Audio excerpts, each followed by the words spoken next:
Üdvözlöm Önöket, Fodor Árpád vagyok, CVS, illetve PVM minősítési értékelemző, okleveles gépészmérnök, okleveles gazdasági mérnök, és több mint 30 éve foglalkozom értékelemzéssel.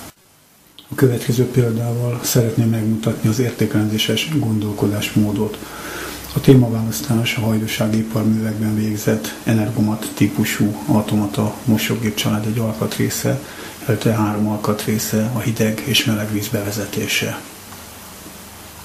Az értékelés előtt az automata mosógépbe az alábbi 3 alkatrésszel, egy darab bevezetővel,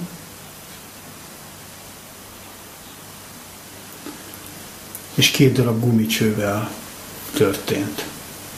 A fekete gumi alkatrészek jelentős költségét az okozta, hogy ezeket alakra kellett vulkanizálni, hiszen máskülönben az ilyen kis sugáron történő meghajlítás a cső betörését, ezzel együtt a víz szállítási képességének megszűnését eredményezte volna.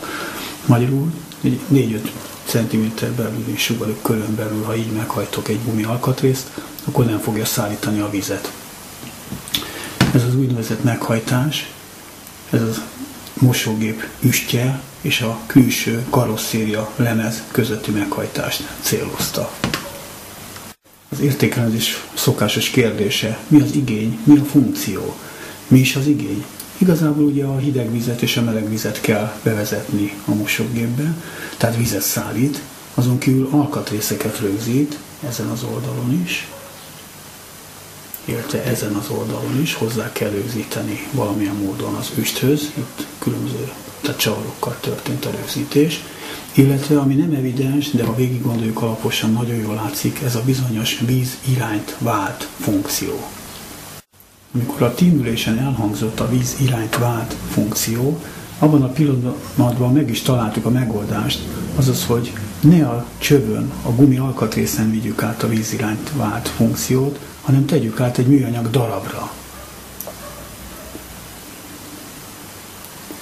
Ebben az esetben ugyan drágább lesz a műanyag darab, 2 forint helyett 4 forint, azonban a gumicső, alakra vulkanizált gumicső helyett sima gumicsövet tudnánk alkalmazni, aminek a 16 forintos darabár helyett 7 forint volt métere.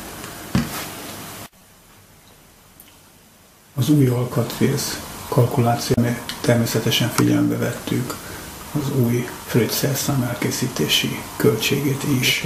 Mindezekkel összességében 60% költségcsökkentést tudtunk elérni. Található.